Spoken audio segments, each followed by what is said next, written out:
Tadi dari Bapak pembicara mengatakan bahwa keadaannya ya sederhana, tapi bagi kita bersama, kecil-kecil orang tua, walaupun sampai asa hati yang lapang satu Allah, pun menjadi sebuah pedoman pedagogi. Sampai mana kita tapi pedoman yang penting hati lapang itu akan sehat. Nah, kemudian salawat beri salam juga kita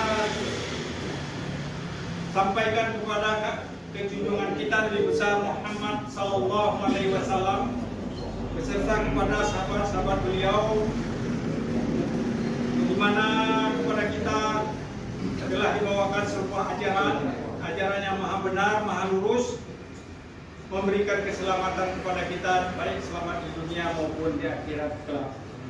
Yang